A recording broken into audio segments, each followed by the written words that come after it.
Perfect. Hi, Adam. Hi, Caitlin. It's a bit of a different guest talk, but it'd be interesting nonetheless. We have to really be on top of the public view. It just like yesterday. It keeps trying to unmute me, and I get a crazy echo. I think it's going to behave now. I think it's good. All right. So hopefully everybody can hear us and see us. We have had challenges on the Hop-In platform today, but it looks like there's about 30 people here. So I'm going to be talking to my friend and colleague, Caitlin, who we've worked on a lot of projects together. She's had a lot of experience around those projects as well that I'm going to learn a little bit more of. So these questions aren't going to be too rhetorical. I'm going to learn things here too. So yeah, and Caitlin is obviously is the one responsible for Prepper, and it's been really great working. It's been a lot of fun for me working with the foundation and getting to talk to so many different people in different places about what we're all about and the change we want to make in the world. So Caitlin, welcome to the interview. Thanks, Adam. Yeah, so do you want to just get started by telling us a little bit about your personal journey, your educational background, and yeah. Yeah, sure. So I grew up wanting to be a vet. I decided, you know what, I'm really going to biology. I went to school for biomedical science, and I enjoyed it. So I did a 4-year undergraduate degree, and then I said, you know what, let me keep going down this path. I grew up wanting to be a vet. I decided, you know what, I'm really going to biology. I'm losing echo again. Okay, I think it's gone. Yeah. Adam, are you able to? Yep. It should be okay now, right? Okay. I don't want to close it because then I can't see anybody's questions. I can see them, so I'll probably. Okay. Yeah, we can come back to that later. So yeah, I mean, I got started. I went to school for biomedical science. During that time, I got really involved in human anatomy, and I thought, you know what, actually, I want to be a professor. I want to be an anatomist, and so I went into a PhD program in muscle metabolism. I don't even know if Adam, you know this, but I didn't actually. That was the path that I had started down, and I got about 2 years into it, and I realized, you know what, I don't really love bench science. I don't really like working in a lab, as much as kind of the longer term view of, teaching and working in academia and, the anatomy jobs was really interesting to me. It seemed that there wasn't necessarily the real world applicability to that path that I was on. So I said, you know what, I'm just going to finish as a master's. I graduated with that, and I said, all right, what's next? And I honestly had no idea. So I started tutoring to make money because I needed to do something to work. So I just, did what I had been doing throughout university. I had been involved in curriculum design and program design, and I taught some courses. Like, honestly, thinking back on it, I don't even know how I got these opportunities. But one professor was crazy enough to co-teach a course with me when I was still an undergrad. And so I was really excited about education and about, teaching and these things. So that was sort of the path that I was thinking of. And I thought maybe I'll go teach English overseas, as, some people do. But fate would intervene, and I didn't end up getting there. So I started down this path of thinking, maybe I want to do a startup. Maybe I want to build something. Let me start exploring this. So while I was working part-time teaching, I was just, figuring this stuff out. I came up with a concept for, it's like a fashion design company. Like, this was like when I was, fresh out of school, just sort of exploring. I'd read the $100 Startup and got inspired. And I built my first website. So I had no experience coding. I had no experience in digital. I was like, you know what, I'm going to try and do this. And so I taught myself Photoshop. I figured out WordPress. I built something that, it kind of worked. And then, it just kind of was a case of learning independently from then on. I really didn't go back to school for anything else. It was just a case of, all right, where do you go from here? Okay. I liked a bit about the crazy professors are the best professors, though, right? Yeah, yeah. So, attitude. so that kind of explains how you got started in digital. But like, how did you really get started as a? I mean, you covered the sort of started with self-learning, which is awesome. I think a lot of people with development skills begin that way. I know I did. And how did you really sort of get started doing it, being involved in digital as a career? What was the next step that? Yeah, so I mean, I went from, I kind of gotten down this path. I had built this site for myself, and I was like, all right, what am I going to do now? And I was talking to people about it. I was just telling them about my experiences. And, as sometimes happens, one of my cousins was like, hey, I need a website. And I was like, all right, sure, I'll do it for you for like $500, right? So just like freelance work. And like when I look back on it, probably I made like, $2 an hour or something. But I didn't care because it was a chance to, one, build my portfolio, and two, start like going deeper, right? So that was actually when I really taught myself HTML and CSS and like started figuring out how this actually works. WordPress is quite different then than it is now, but I made it work, and that was kind of the gateway. And then other projects and small, like you start with small things, right? It was like 500, and then you get the $2,000 site, and then kind of just like work your way up. And then I started. Eventually, I got involved with Prepper, and this was quite a long time ago. Not necessarily, doing development, but doing like community management, social media stuff. And I had at that point just done a lot of sort of my own like pet projects, passion projects, building my portfolio and that sort of thing. And so that was really the kind of the gateway into it. It was, just doing enough so that you can prove to someone that you're actually capable of doing it. Right. Right. Yeah. It's the proof is in the work, right? Yeah. All the time. So, over the last 7 years, you've worked with over 150 companies, helping them transform and work focused on growth, helping them sort of enhance and optimize their digital footprint and play a better marketing game. Yeah. Can you tell us a bit about that work and what you learned? What you learned over those 7 years? Yeah, so it's kind of interesting. Like I feel really fortunate that I had that opportunity and that I continue to have that opportunity to like work with so many different businesses. It started with kind of like starting my own agency and working with a few clients. Eventually I started working with the Business Development Bank of Canada as a consultant for them. And that ended up opening a lot of doors to like different industries and different types of projects and clients that I didn't have experience to before, or didn't have like experience with, like in different verticals, like doing more manufacturing projects and ones that are in, more like niche B2B verticals. Like I've worked with like pump companies, like industrial pump companies, which I don't know, I probably wouldn't have found that project on my own, right? And then I've also worked with companies up in the Northwest Territories and ones out in Halifax, so kind of all over and so many different aspects. And so the really cool thing about that has been also developing like my business acumen. Like because I've had the opportunity to work with so many different companies, you start to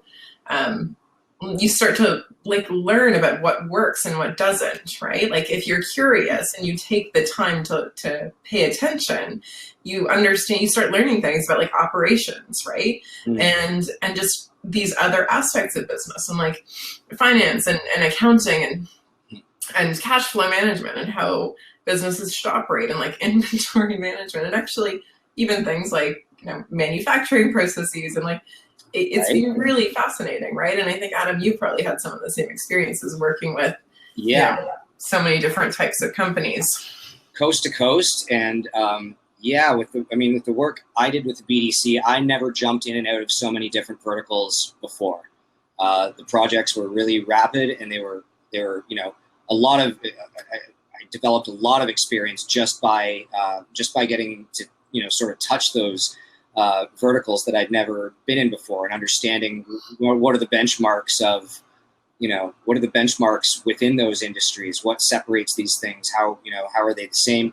And definitely that business acumen piece starts to starts to emerge, and you start thinking about things very differently. I totally understand. I totally understand what you mean. Now, what was? Oh, sorry. Go ahead. It starts to be not just about marketing, right? So that's No. a really interesting thing. It's like the more that you have these conversations with business owners, like I had one the other day where like someone was interested in doing a marketing strategy project with me. And I said, all right, well, let's talk about it. Like, let's talk about where you are right now. And like by the end of the conversation, I guess I talked myself out of a project, but I don't feel bad about that because they weren't ready for it. They weren't in a position where like it would have been a wise investment. And then that's not good for anyone, right? No, might have been a really difficult project to manage as well. Yeah. They do have to be, they have to be ready for sure. So speaking to that, I'm making up a question on the fly here. When you were having that experience working with so many different verticals, how, did that sort of just develop organically, or did you develop, a personal professional strategy about, how to get quickly up to speed with something you've never touched before? Mm-hmm. I mean, there was one agency I worked in, and we got our first legal industry client, and nobody in the agency had ever had any experience, freelance or otherwise, in the legal industry, except for our intern who had summered in her father's law office for the last 4 summers, right? Yeah. And so, my boss, visionary guy, he just said, passed the metaphorical mic right to her. And he said, okay, you're going to talk for 2 hours and tell us everything you know. And, that was a bit ad hoc, but it really, really did help. It helped the whole team, like, understand stuff that we might have found that stuff out eventually, but, who knows when, further down the road. But what's worked for you? Yeah, it's a good question, and it's interesting. And like now that I have all of those different experiences, like it happens every once in a while that you kind of get a surprise, but it's much, much less common. And usually when it is, like the client's like, yeah, I know we're weird. Like we're really unique. And so they give you more latitude at this point. Mm-hmm. But, thinking back to how I handled it then, I think it was a couple of things. One, it's like, don't assume that you know things. So like go in just with a very like curious mindset. And like I would set the stage with them too. Like, you know what? You're the expert on your business. You're the expert on your industry. And I'm here to support you. And like marketing functions well, regardless of the industry. If I can understand, your target audience, which you already know, better, right? Like if you don't know, then we can do, market research or something else. And so like what you don't know, we'll figure it together. What you do know, I'm going to try and absorb as much of that as I can from you. And like before I would have that conversation, it's like, I'm going to spend some time looking at like their website, their competitors' websites. Like if there's LinkedIn groups about that industry, sometimes you find really interesting things. Sometimes like you end up with like, so I had a client, concrete pump trucks. Okay. Quite specific, but also very interesting in terms of like the clients they dealt with. And I found like Facebook groups with these like pump truck contractors, right? And so you join the Facebook group and it's like, it's really interesting. I'm such an outsider to that world, but it gave me a lot of context in terms of like, okay, what's the mindset of these guys? So like, how do you get them engaged? How do you sell to them, right? What do they care about? So I think just, recognizing what you don't know, don't be arrogant about it. It's okay to say, hey, I actually don't know that. And like, I'm going to come back to you, or like, tell me more, why. Those are probably 2 favorite questions. And, sometimes I've seen people do like, cause we usually call it a discovery session, right? And I've seen people do discovery sessions that are very robotic and very like, I'm going to ask you these questions in this order. And it's just kind of, you miss things, right? You miss the opportunity to say, oh, wait, we need to talk about this. Like, this is important, right? So having that like fluidity and that like curiosity, I think is really what's made it manageable for me. Yeah. I like that. I think it really forces you to, whether or not you intended to, it really forces you to hone your interview skills. Yeah, kind of thing, because I often find that the challenge in those conversations is is sometimes getting the information you need out of the client or the prospect. And it's not because they're trying to be selfishly guarded about the information or anything. They just don't they might think it's obvious, or they don't realize how critical that piece of information might be to the project. And you've been on projects too, where you find out something like halfway through that nobody told you, and you're like, wow, that would have been a great memo for like 3 months ago. But like, how do you, what sort of tips or approaches do you use to try to really get the most benefit out of that interview and really extract the meaningful information from that person who is the person who does know? Yeah, that's a good question. I mean, like, for me, like, I really enjoy discovery. I really enjoy interviews because it's an opportunity to learn. So like, I have this mindset of like, you know what, like one of the favorite things about doing consulting work is like, I get to learn something new. So if I go in with that mindset, it makes it easier to just like be curious, be open, be inquisitive. And I'm more likely to get there than just, okay, here's what I need to know. Like, it's not so rigid to say like, there's a checklist of stuff you need. Like, yeah, that you need to hit those points. Mm-hmm. But maybe I'll say, you know, let's go on that tangent. Let's see where that ride takes us. I don't know where it's going to go, but maybe it'll be useful. I think that's awesome. I like that openness and curiosity. I think are really, really, really key sort of attitudinal underpinnings to go into that scenario with. And I mean, I totally agree with you. I'm doing a really, really terrible job of sticking to my list of questions right now. That's all right. So of all the projects that you've worked on, which, if it's possible to call one out, which is probably the most either the most challenging or the most interesting or the one that you are like the most proud of? So they're probably three different things. I mean, the most challenging ones are, it's always, so projects can be challenging for different reasons, right? Projects can be challenging because you have a really difficult client. Those projects usually kind of suck, like, if I'm honest, right? Like, sometimes you have clients that just, like, there's different reasons they're challenging. Sometimes they're just not present, which is like, you know, they cancel on you or they don't show up like 3 times and you're like, why did you agree to do this? Yeah. That's super frustrating. But there's ones that are challenging for other reasons. Challenging because no one really, like, there is no pathway. Like, there's no charted, you know, territory. Because there's some projects that I do and like, it's really straightforward. Like, you know, I'm working with a company now, they're in the pet accessories space. And it's like the marketing strategy is not complicated. Like, this is pretty blueprinted. The reality is like, you know, like, yeah, there's some nuance to the way that we're doing it for you, but more or less you're going to follow this set of tactics that just works. Like, we know it's going to work for you, right? If you do it well.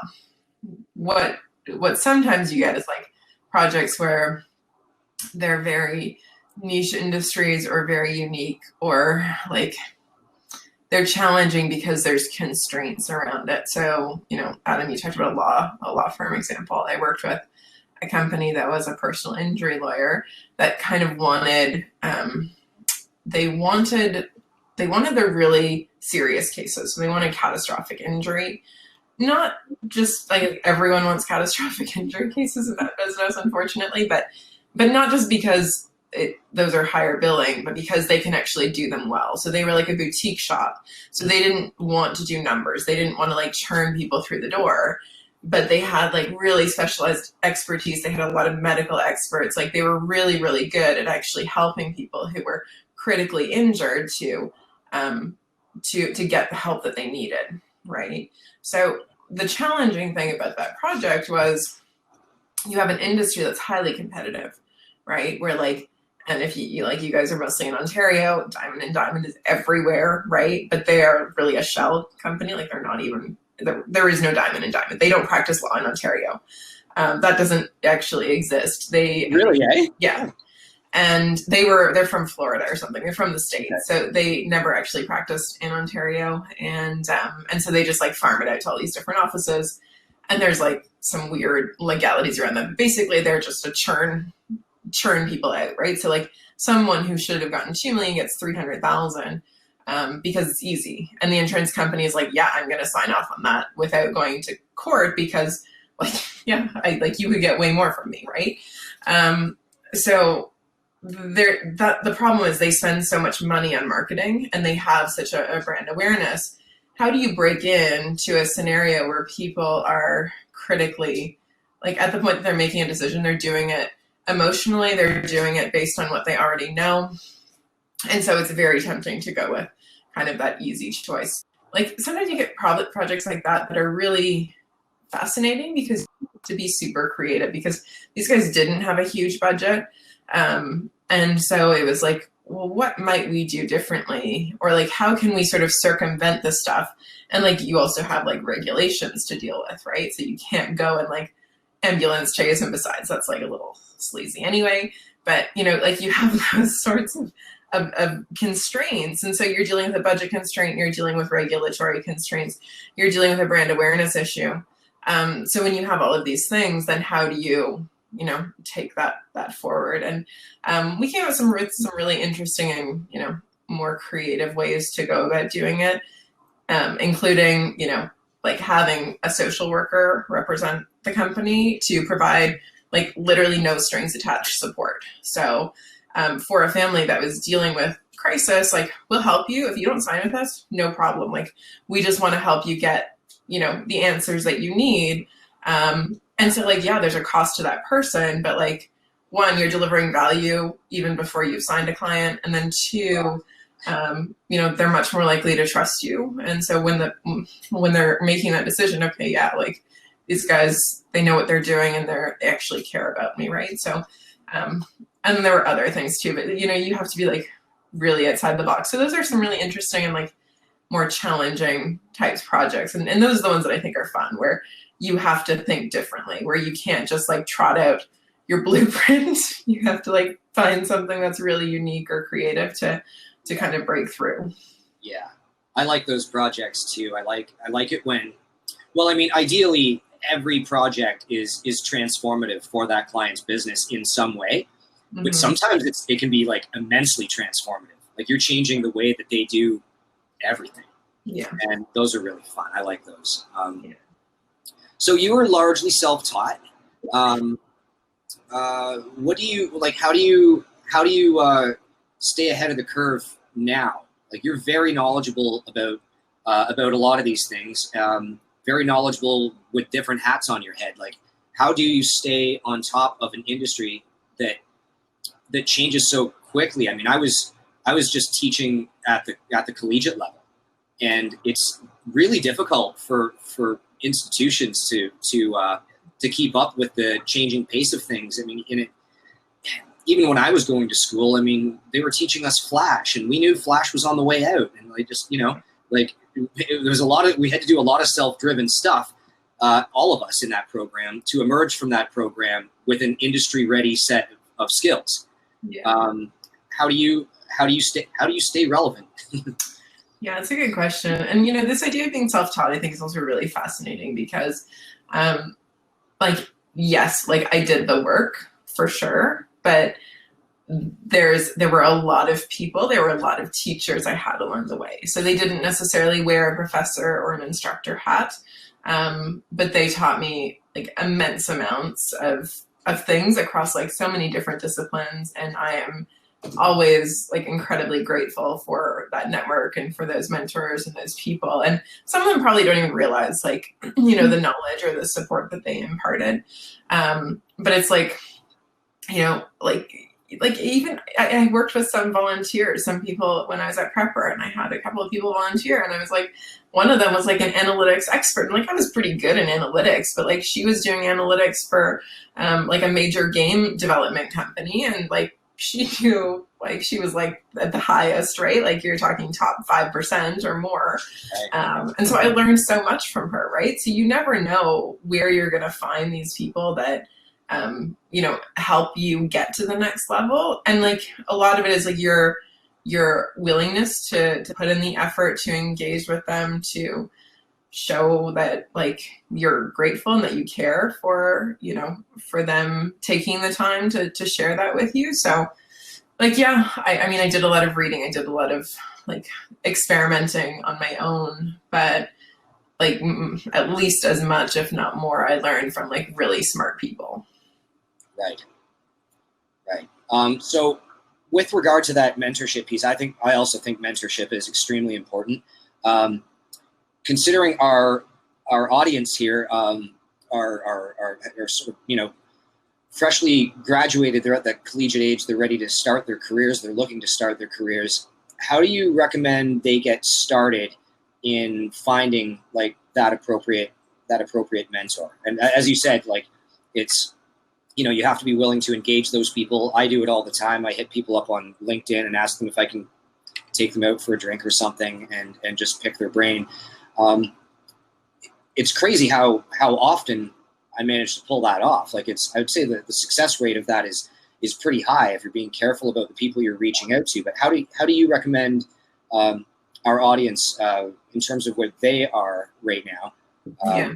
How do you recommend they start going about that, start building that network, and particularly that mentorship relationship?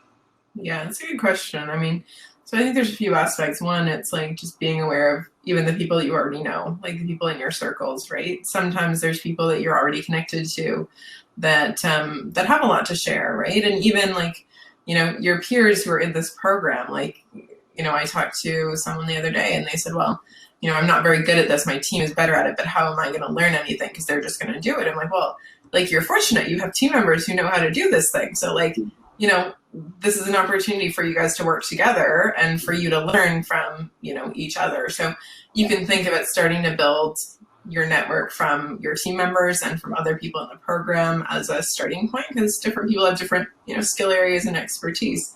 But sort of to your point, Adam, you know, there are a lot of groups of people. So like whether LinkedIn groups, even Facebook groups, like there's actually some really interesting marketing and like conversion rate optimization groups. There's like the CXL online group on Facebook that that's like filled with like super smart people, and they post challenges all the time about, you know, what, like people will post challenges and then others will say, here's how you might address this, or here's how you might solve this. And then you can use that as a way to engage with people. And if you're actually active in those groups, then hey, you make friends, right? And then those become part of your professional network and people that you can kind of call on later when you run into a roadblock. And you will, like at some point you're going to find some scenario where you're like, I don't even know what to do here, right? And so having those people is really helpful. But I would say engaging authentically in like communities and in groups, and like, so historically that used to be like meetups, so meetups.com. I used to go to quite a few of those, especially like earlier in my career. I would go there and meet people and, you know, just connect. And like early on, I was also part of like a co-working space and part of the community, right? And to connect with other people who were there. Now, I mean, that's not quite the same, but there are still virtual events. There's still LinkedIn. There's still these groups where you can connect, and then you can do the one-to-one thing. So like what Adam said, right? Reaching out to someone. And actually, like if you put a decent message together, like a lot of people will connect with you. Like I've had like really high level senior people agree to connect with me just because you write them a message that shows authenticity and engagement and like some shared level. You find something, you take the time to review who they are, maybe some of what they've written, find a common thread and use that as a way to kind of hook yourself in. And a lot of them will say, sure, like let's connect. You know, how can I help you? Right. Yeah, I think just looping back to what you said a couple of minutes ago, I think team members can be a great resource, and I think that carries over into the actual workplace as well too, because I find most of the time, if in most companies, you know, if you express a little bit of interest in learning something outside of your, you know, your ordained role, and if you want to sort of learn by getting involved in a meeting, even if you're just sitting there listening about something you might not normally get invited to, I find that most good bosses and leaders are pretty supportive of that. because it not only helps the individual learn and grow and figure out where they might want to move within that company, right? But also it just helps the organization work better as a whole when everybody has has some kind of understanding as to what everyone else is doing and how that all works together. Yeah, for sure. So what do you see as the future of digital marketing? Where do you think we are going? What are you really excited about in that future landscape? And how do you think, sorry, I was like, just almost lost it. How do you feel that COVID-19 will contribute to shaping that future, either in the near or distant future? Yeah, that's a good question. Like marketing, so we sort of talked about it earlier, and we talked about the importance of learning because it changes so fast and so often. And so that's what's sort of really cool about it, right? Is like looking at what will things be in the next 5 years. And so part of what I like to do is look at, well, what's happened in the last 5 years, right? What have been the transformational shifts or things that we've started to see? And so a few things, like it's been interesting how like marketing automation, typically starting with email marketing automation, but even scaling up has become more democratized. Like it's more widely available and more widely accessible. Like platforms like MailChimp have really invested in that so that you've been paying $20 a month and you can still get this like level of sophistication that used to be locked into like enterprise level software. So like that was really interesting to me, seeing how technology and like there's so many new marketing technologies that are cropping up all the time, right? But seeing how those are evolving and changing. But I think at the core of all of that, like if you look at really like what is the red line that ties it together, it's about data and it's about leveraging data properly. A lot of companies today struggle with this. Like it is a very real challenge, like regardless of the company size, right? So companies that are $1 billion struggle with data all the time, right? And it's for different reasons. It's because they have a lot of the time like very complex data systems and data sources that get pulled into these lakes, and then they're trying to figure out how do we actually leverage this in a meaningful way. And like half the time it just sits there and they have these data lakes and like everyone kind of looks at each other and says, what do we do with it? Or like you'll have companies where they know that it's important, they'll try and start connecting their data sources and using that, but there's a big jump from, okay, we have these data sources that are being pooled together. Maybe we've unified it, maybe we haven't. And then how do we actually push that out? So it's one thing to collect it and to unify it, but then to actually leverage it for your marketing is kind of the next horizon. And there's some companies that do it really well, but a lot of companies really struggle with it. And even within the same company, you might have some that are like leveraging their data for AI ML, and like they built an AI, engine that does some personalization, but then all their other marketing stuff is like totally siloed and disconnected from that data and from that personalization piece. So we kind of have these concepts of data and how that can be leveraged, and then personalization and how do you use data to personalize that experience and tailor everything from like the messaging to the product that's promoted to where it's promoted to a specific user at a specific time and place. So I think that's where like a lot of marketing is headed. It's trying to become more in tune with what someone actually wants, while still managing the authenticity part. And that's the other like challenging piece, because I think a lot of people today have become more skeptical, and if it comes off as, if it seems too good to be true, sometimes it feels a bit fake. So you have to find ways to do that. Like sometimes marketing automation and personalization can be creepy. And so like that's the other thing, is like finding the balance between how do we personalize it in a way that delivers value and makes me feel like, hey, that was interesting, that was useful. Like I'm glad you shared that article with me because this is what I'm thinking about right now, right? Versus, how did you know that? Like, what did I do that triggered you to send me something about that product? And like, finding the balance there. But I do think that data and personalization are really the future of marketing, and that to be a great marketer going forward, you have to get comfortable with like learning a lot of different technologies. Like, don't be afraid to like learn different platforms. I don't know how many different email systems I've used now, but it doesn't really matter. Like, No. you want to throw me a new one? Sure. Like, let's deal with it. You want to show me a new marketing automation system? Sure. Like, okay, I dealt with Marketo and Pardot and like a lot of these enterprise ones too. And like, yeah, they're different and some of them take a long time to figure out, but like you can still figure it out, right? If the principles are there and you have a good strategy underlying it. Yeah, I think that's key. It actually leads into my final question, which is, how am I going to start this? So yeah, what you were saying about, trying different things and rolling up your sleeves and getting your hands dirty and different things. With regard to sort of breaking in or starting in tech or digital, it can be like there are more possibilities and more career paths every single year in there. So it can be very difficult for people starting out to know where to start or have a sense of where they want to head, right? And I think there are probably a lot of attendees here with those kinds of questions on their mind too. I know that for a long time, I took on a lot of new roles under the kind of marketing umbrella. And for a while, I thought, I started as a developer and then kind of moved away from that now. And I've done a bunch of other things. But for a while, I was like, oh, I'm bouncing around. This is going to look terrible on my resume. It looks like I don't know what I'm doing or what I want to do.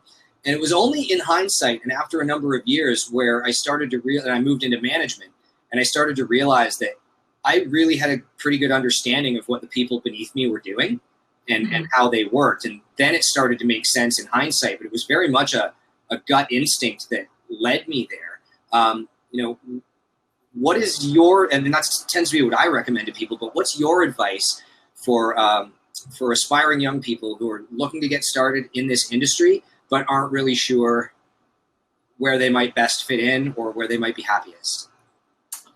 Yeah, that's a good question. That's a tough one. I mean, like it's hard because different people learn in different ways and thrive in different ways as well. But I would say if you can get exposure and experience to different things, doing that early is helpful, right? It helps you to kind of figure out what you're interested in more so and like what you're good at. Because like really, when is it that people thrive? It's that combination of like, it's something you're interested in. It's also something that you excel at.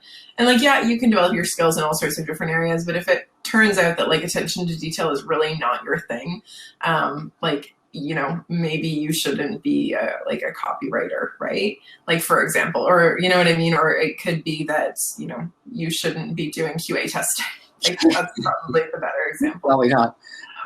Bug tracking. Yeah. So like there's sort of these two layers and early on in your career, you're kind of trying to navigate both of those things of saying, who am I, right? And what am I good at?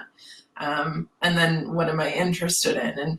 And so sometimes it's hard to get that experience within a large company. So for me, a lot of the work that I've done has been like within smaller companies. And, that's actually been really one of the most fascinating things is like when you're working within your own company or like a small company, you get a lot of latitude to experiment and try new things. And so actually that's a lot of, and we didn't really talk about experimentation, but like that's where a lot of my learning came from was like, we're going to do this and see what the results are. Right. And that's like a lot of good marketing is actually that mindset of like continuous improvement and just trying stuff and seeing what works. Yeah.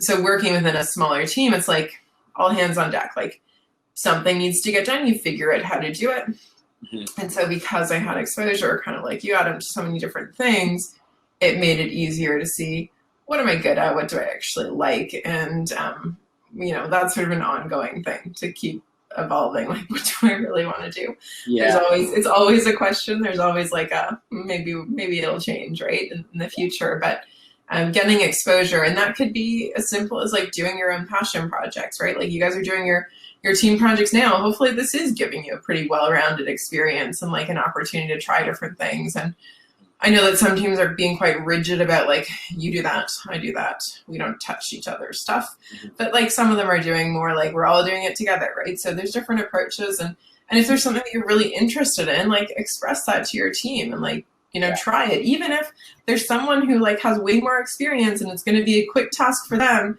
and it's going to be slow for you, so what, right? Doesn't matter. 100%. I totally agree.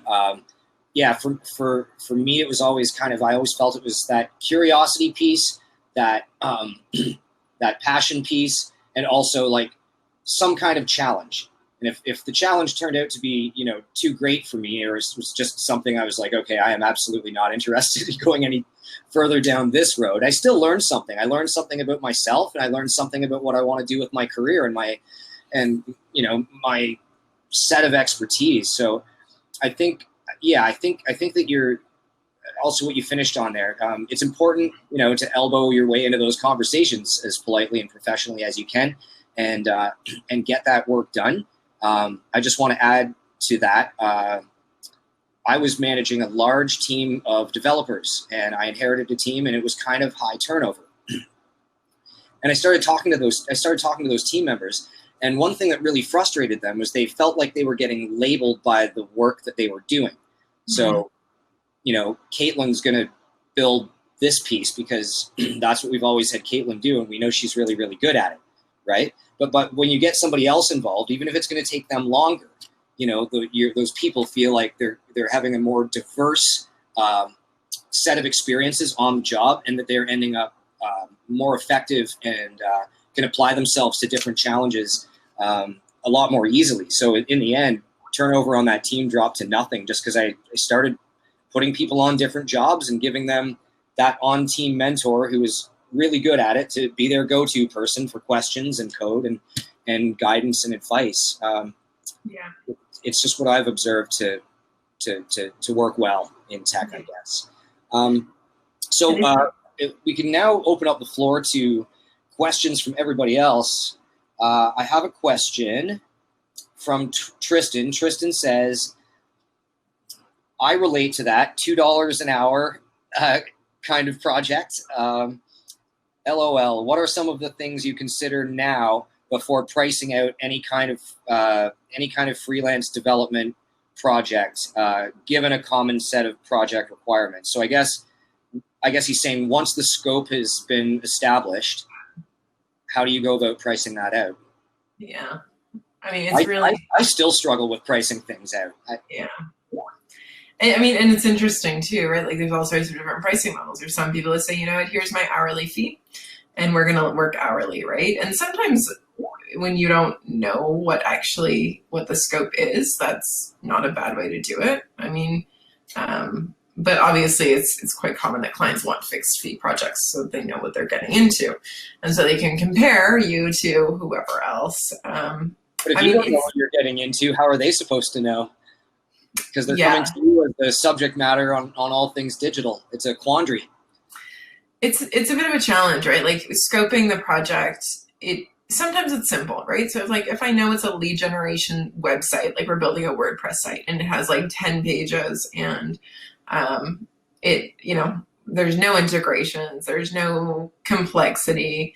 It's brochure.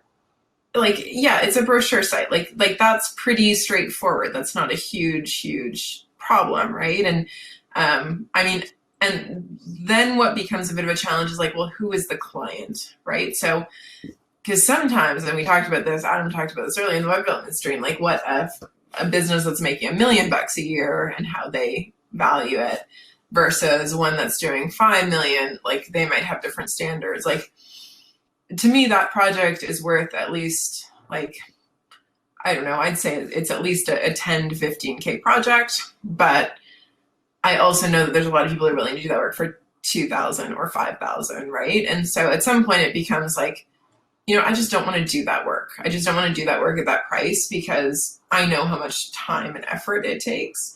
Yeah. And so it's just not worth like the ultimate effort to value. Like, yeah, I'd like that 10K in my bank, but hey, maybe I can go and get a better project and a better client. Exactly. So. Yeah, exactly. And how do you want to work? What do you want to spend your time doing? and how much do you value your time, right? It's that question. Yeah. I have sorry, did you want to add something there? Yeah, I was going to add something to that, because so that's talking about simple projects, right? But then when you start dealing with complex projects, and what's interesting is like I've run a lot of requests for quotes, so asking other agencies to give me quotes on projects. And what's fascinating there is like sometimes they're almost all the same. Sometimes you'll put out a quote, here's the requirements, I'll get back quotes, they're all about 30K, like within, 3 to 5K of each other. All right, that's great. Sometimes I'll put something out, especially for bigger projects, and I'll get something that's like 80,000, 120,000, 250,000. What do you do with that, right? First of all, as the client. But second of all, how do you end up with agencies quoting such different billings when their hourly rate is the same? So I know that all these agencies charge like 150 bucks an hour. So they're all more or less the same. They're all like Magento shops. They all have like reasonably experienced developers. So what is it that made it that project manager at that company thought this was a 120K project and this one thought it was a 200K project? So Yeah. This is not just a problem for freelancers, it's a problem for everyone. Is that a case of the project manager who's like they don't understand the scope? I think so. Yeah. It's a case of not understanding the scope. A lot of the time it's like a case of I really want this work. So sometimes agencies or like freelancers will price something competitively because they're worried about the other quotes coming in. Yeah. But I literally have a project like this where like an agency bid, it was like 85,000. The other guys were all like 150,000. And these guys are like, they're literally sinking. They're like, they went way in over their head. And it got to the point where like the client's bailing them out and now paying their subcontractors for certain parts of the work because the shop was like, and this was during COVID too, right? So like before they were using future projects to finance current projects, which is very bad. Like don't do that as an agency. Like don't end up in such a bad situation where like you need future work to pay your existing employees for like they had spent all the money that the client had paid them for this work. So the client had paid them 90% and that money was gone, right? And they had only completed like 40% of the work or 50% of the work. Right. So like, but back to Tristan's question, there's no easy answer, but like really understand what you're getting into, ask a lot of questions in the requirements phase. And if you don't know what you're getting into, you might want to think about backing out. Like if you haven't done that integration before, like if you haven't done an SAP integration into Magento or FileMaker into WooCommerce, and that's what's being asked of you, like those are usually the overruns. Like it's the stuff that you don't know or like large custom features. That's where agencies and freelancers get killed because they don't know what to expect. And then you can't go back to the client if you didn't scope it really, really tightly to say, hey, this isn't what we agreed to. Yeah. No, I totally agree. Okay. Thank you for that awesome answer. So Tracy Nguyen wants to ask, you've already kind of spoken to what do you do to stay on top of emerging technologies, but she is specifically asking either marketing or software development. Are there any like news sites or websites, like online magazines? What do you read? And, what do you follow, or who do you follow? Maybe. So there's a lot. I mean, there's a lot, and I'm going to share a list with you guys in terms of like the things that I follow and like the email list and whatever. So maybe I'll share that with you guys after with like all the specifics. But it's really a case of like follow a bunch of newsletters. Like go and sign up for one, all the platforms. So like the companies like like MailChimp, like Klaviyo, like in the marketing automation space, you're going to follow those guys. In terms of data and whatever, there's companies like Customer.io and like ones that specialize in data integration and stuff. So it's looking at who are all these different companies and what sort of content are they putting out content on a regular basis. So there's those. Then there's the ones that are just thought leaders in the space. So like Brian Balfour is really interesting for like things related to conversion rate optimization. At Unbounce, there's Ollie Gartner. He did a lot of really interesting things and sort of like landing pages. In many ways, they help to build like landing pages as a thing, and ultimately as a platform and as a tool that people are using. So the list is really long, and it's just a case of which areas are you interested in, and then signing up for all these different people's newsletters. And that's really the biggest thing. But Tracy, I'll share a list with you guys for both like marketing and web development, and we'll continue adding to it over time with some of the best resources for that stuff.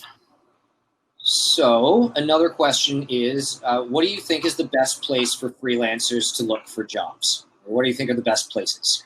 Yeah. I mean, that's an interesting question. There's sort of like the obvious answer of like you can use the freelance job sites, right? Like Upwork, and you can try and get on sites like TopTal, which are a bit more elite in terms of who they allow into them.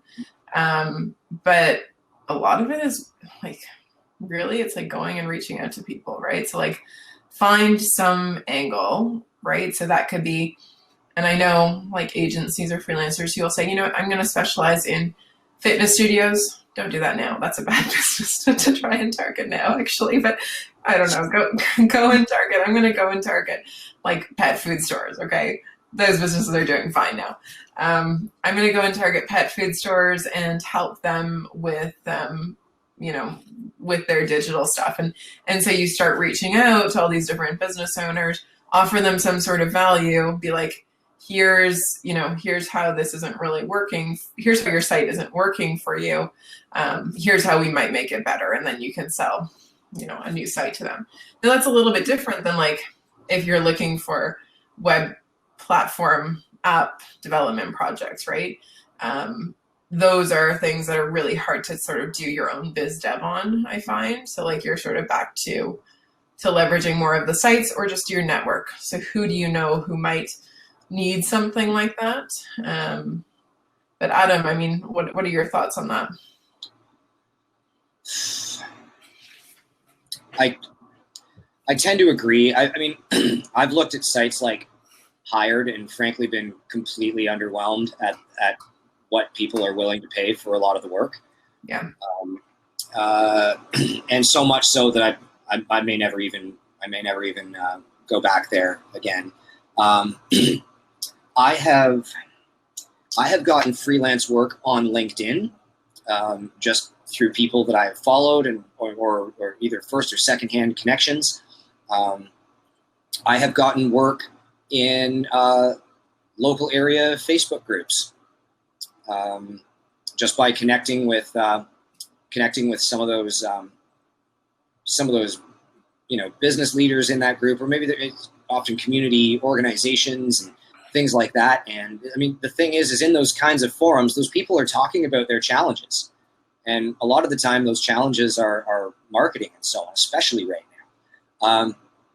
So I kind of like that. I think, and this doesn't really help you get started, but I mean, currently, I mentioned before, I'm currently working on my website. I have been for about a year.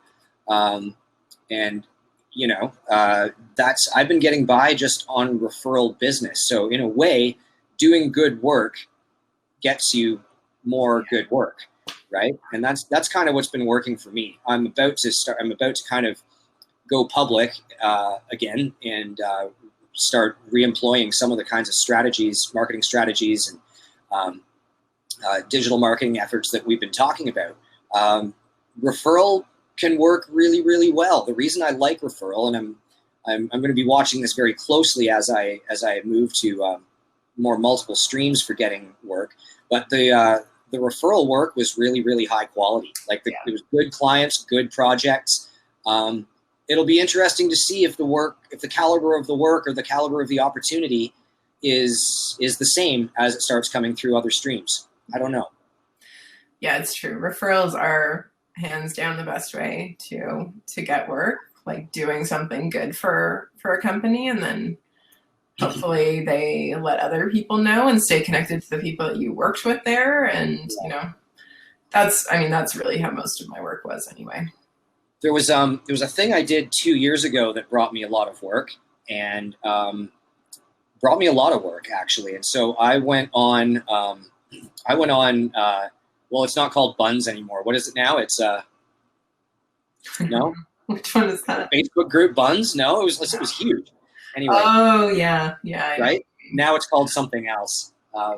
Anyway, I went on there and a few other places and put a video. I made a video of myself talking. It was really cheesy. It was kind of like me typing away, and then I look up and I was like, "Oh, hi! I didn't see you there." Like it was pretty cheesy, but that's whatever. I had fun with it, and people seemed to like it. But what I was saying to people was, you know what?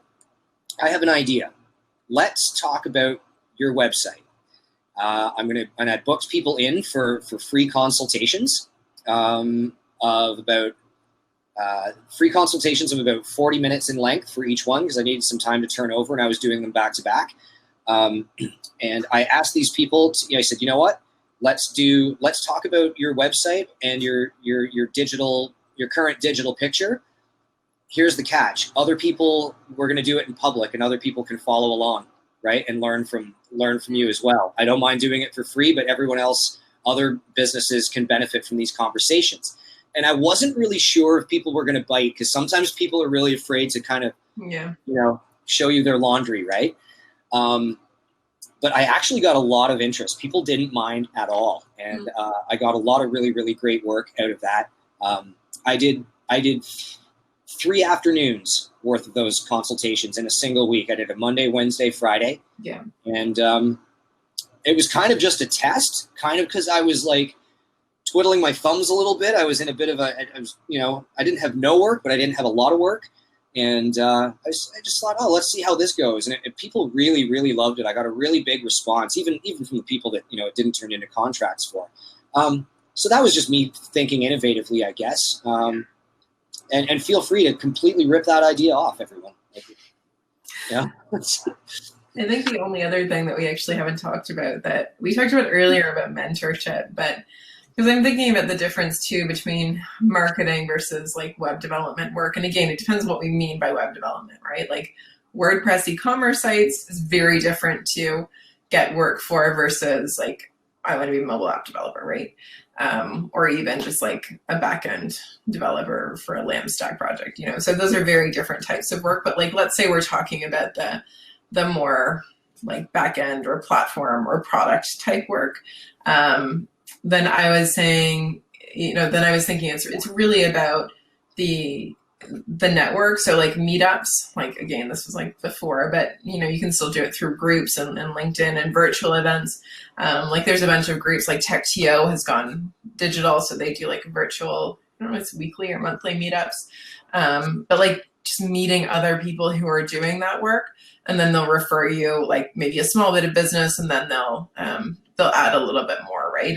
And it becomes, again, that referral game. So build your network. Like that's the best way to get high quality work, is like just get a reputation, even volunteering on certain projects, or like if there are some that are,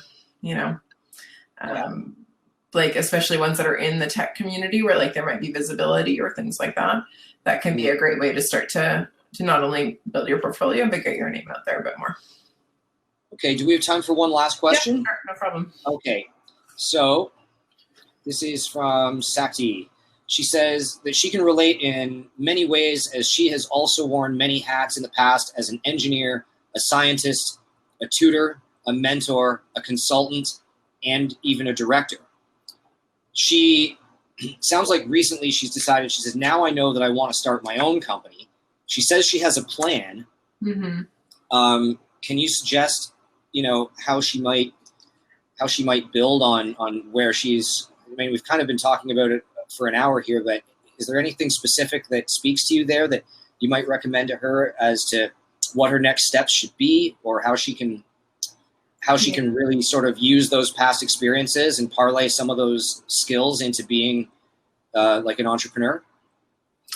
It really depends on like what kind of company you want to start, right? I think that to some degree does determine the conversation and like what path you go down. Because it's quite different to be like, I want to start a high tech, a high high growth potential tech company versus I want to build, it like an agency versus I want to build a retail business. Like each of these is going to be quite different. So you're talking about med tech solutions. So we're talking about like a somewhat, we're talking about a tech startup. Potentially, often when we're talking about tech solutions, we are looking at building like a scalable company. And so then we're talking about that startup, that entrepreneurship mindset and approach. And, I love entrepreneurship. I love, owning my own company and like going down this path, but it's not an easy journey, right? And there's a lot of pitfalls along the way. There's a lot of like hard lessons that I've learned.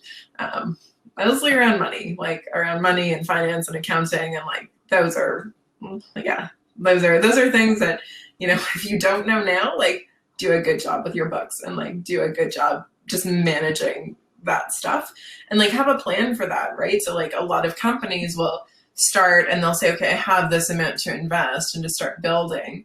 But the hardest part about building a tech company is like, it's not like selling widgets. I can't just go and sell it and have money in and out right away. It's I need to invest for a fairly long time to have a product that's actually market ready. Like even if you go the MVP approach, right? So like a minimum viable product, and I'd strongly encourage you to do that. But especially when you're talking about like regulated industries, right? So the medical industry is so heavily regulated. So I don't know if that's really an answer, but it's like, it's an aspect of one, start by not just nailing down your plan, but having something that you can continue evolving. So like using the PI framework, map out, maybe you have a plan in a different format, but like use that as well as a way to map out all of the different, pieces of this puzzle that go together. So who are we helping? What is the challenge we're solving? What are the different solutions to that? Prototype the solution, build something that's like cheap, quick, whatever, to validate it. And then think about the entrepreneurship piece. So like one, what value are we creating? But also like, what are the riskiest parts of this business? What are the pieces that might make us fail? And like, what are the things that will keep you up at night? Start thinking about and planning that today, because that's like, those are going to be your fail points. Those are going to be the days that are hard and that ultimately make the difference between whether you're able to make it to the end of that runway and take off or not. Yeah. I always feel like it's like building a ship and figuring out how to sail it, and the ship's never finished being built either. Yeah. And you never get to the far shore either. Yeah. And that's okay. Sakti has clarified, saying that she wants to start a med tech company. Med tech. Yeah. Yeah, I saw that. So the med tech piece, I mean, you have a few different components. One is like thinking about how long is it realistically going to take you to build this solution? Be smart about understanding the competitive landscape, like understand what the market is. So you did some market research, you talked to some scientists, there seems to be demand. Figure out if they're actually the customers. So they might be the users, but are they the people who are going to pay for it? And what are they willing to pay for it? How big is that market? How many people are actually willing to pay for your solution? And what might it cost you to build it? So I don't know, maybe you can build it for not very much because you have a bunch of, you have a team that says, yeah, we're willing to go in with you on this. But then think about how long is it going to take you too, right? Is everyone full-time or part-time? And get smart early about the legal side. So we have some resources and some videos. So we work with Faskin, a law firm, and they did a talk for us not that long ago about, starting a company and things like safe agreements and cap tables and a lot of these things that go into building a tech company when it comes to equity. And that's something to also think about early, because that also ruins companies. So yeah, I mean, there's a lot of different pieces, but a lot of it revolves around one, how long, like be honest, right? How long is it going to take us to do this? What is really the minimum product? What can we do to get validation as early as possible? And, are we bootstrapping this? Are we going to do this on our own? Do I have the cash to do it, or the time to do it and the people to do it? And if not, am I hoping that we're going to get funding, seed capital, angel capital? And if so, like, what does that mean? What is the risk with that too? Because venture capital funding is often very, very not beneficial to the entrepreneur in the early stages. Like until you have clients, a lot of the time, you're not getting a great deal because it's a lot of risk for them because they don't know if it's going to work. So there's a lot of aspects that go into this. And I mean, we can carry on the conversation after if you want. Sure. If you have other things, but yeah, whatever it is she's planning on doing, she says it's an untapped market. So that brings with it inherent challenges, no matter which industry that's in. Yeah. Watch *Halt and Catch Fire* on AMC. You'll watch these characters like build their little startups and the conversations that they go through and the challenges that they have. Yeah. It's a really entertaining way to learn about how to do this stuff very well. So check that out. It will answer some of your questions.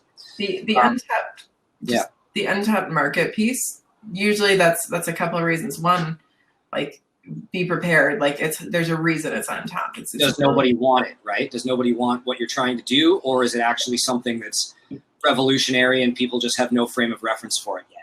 Like, is the status quo good enough? Like, because they probably have some sort of makeshift solution then that does this for them. So is the status quo good enough? And how married are people to that solution? Yeah. And if it's like genuinely like a huge opportunity that for some reason is just emerging now, how much are you prepared to invest to break into that market and to build the market? Because now you need to not only sell it to people, you need to educate them about why they need it. And that makes sales cycles very long and very painful. And that's usually where companies die. They build a great product and then actually getting people to buy it so that they have the money to keep working is what's hard. Yeah, they can't break in. Well, nobody thought about it yet. We've gone a little bit over time, but that's we're kind of down to the end of our day. I want to thank Caitlin very much for sharing her background and all the knowledge and wisdom and expertise that she has accumulated over the years. Do stay in touch with Caitlin. She will be a powerful resource for you if you have questions about these things going forward. Also, of course, you're free to stay in touch with me. If we can't find you, if we don't know the answer, we'll probably find somebody for you that can. Is there anything we should speak to at the end of the week here, Caitlin, that you want to talk about with regards to teams or landing pages or challenges? Yeah. I mean, we touched on it earlier, so you guys are going to get an invite later to take on the challenge and to like complete a project for that. So I haven't sent that out yet, but I will do that shortly. So you guys will get an email this afternoon. But keep working through that. If you have questions, if you have challenges, I mean, you can message us over the weekend. I'll be available. I'll get back to you. If I don't get back to you, so I have my email inbox has been flooded with like other things. So if I don't, and like I also have a problem where some of my emails get filtered out of my inbox into like a later folder and I don't find them until later. So I'm sorry if that happens to you, and please try again. Like I'm not intending to ignore you or anything. I just sometimes it gets lost. So I'm very sorry if that's the case, and please reach out to me again, and we'll definitely help you guys. Yeah. Okay. Shall we call it a week? I think that's it. So happy Friday. Thanks, guys. Have a great weekend. And next week, entrepreneurship, website building, marketing plan. It's a big week. So we will talk to you guys Tuesday morning. Thanks, everyone. Have a great weekend, you guys.